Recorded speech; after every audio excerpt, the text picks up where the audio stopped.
In the heart of the vast Serengeti, nestled between rolling hills and golden savannas, lay the village of Minguni. It was a place where the whispers of the ancestors danced in the wind and every stone had a story to tell. Among the villagers was Amani, a young woman whose beauty rivaled the sun's golden rays and whose laughter brought joy to even the oldest elders. Amani was betrothed to Kato, a humble yet brave hunter who had sworn to protect her with his life. One fateful evening, under the crimson hues of a setting sun, Kato made a solemn promise. "Amani, my love," he said, holding her hands tightly, "I will bring you the rare moon orchid from the forbidden forest. It is said to bloom only once every decade and shines like silver under the moonlight. With it, I will prove my eternal love for you." Amani's heart swelled with emotion, but a shadow of worry crossed her face. The forbidden forest was no ordinary place. It was whispered to be home to spirits and creatures unseen by mortal eyes. "Kato, the forest is dangerous. Promise me you will return safely," she pleaded. "I promise, my love," Kato replied, his voice steady, though a flicker of unease crossed his face. That night, as the village slumbered, Kato ventured into the forest, armed with his spear and the courage of his ancestors.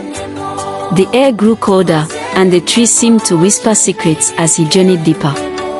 Hours turned into days, and Kato's absence began to weigh heavily on Amani. One evening, a stranger arrived in the village. His name was Jengo, a merchant with tales of distant lands and treasures beyond imagining. He was charming, with a smile that could melt the hardest of hearts. When he laid eyes on Amani, he was captivated. "A beauty like yours deserves jewels, not promises," he said, presenting her with a necklace of sparkling gemstones. Amani, though polite, rejected his advances, her heart steadfastly loyal to Kato. But as the days turned into weeks and there was no sign of Kato, doubt began to creep into her mind. The villagers whispered, wondering if Kato had succumbed to the dangers of the forest. Jengo, sensing Amani's vulnerability, began weaving tales of his bravery and wealth. "Why wait for a man who may never return? I can give you a life of comfort and joy," he implored. As Amani wrestled with her feelings, the village grew restless. Kato had promised to return, but the shadow of his absence loomed large. Was he lost, or had he broken his vow?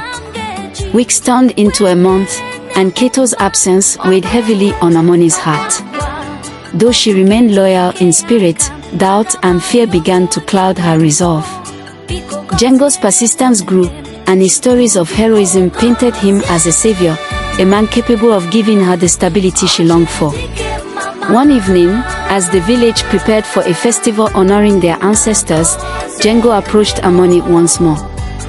This time, he brought not just words but an intricately carved bracelet said to be blessed by a shaman from a distant land. "This," he whispered, "is a token of my unwavering admiration.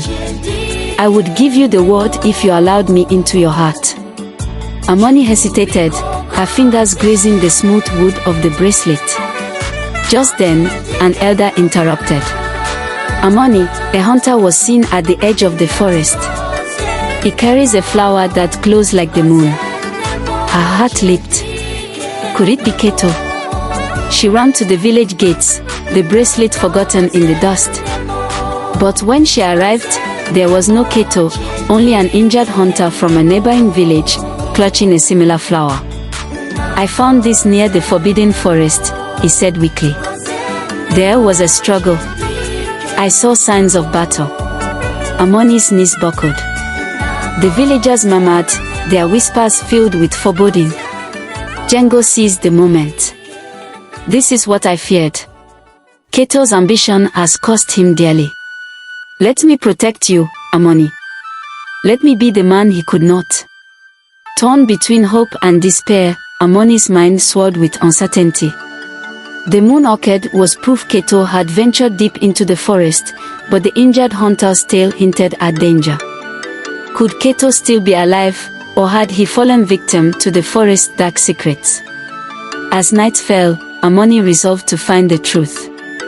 She donned her cloak and prepared to journey into the forest herself, clutching a small dagger gifted to her by her grandmother. The villagers' warnings rang in her ears, but her heart burned with determination. If Kato had risked his life for her, she would do the same for him. Unbeknownst to her, Jengo followed in the shadows, his true intentions shrouded in secrecy.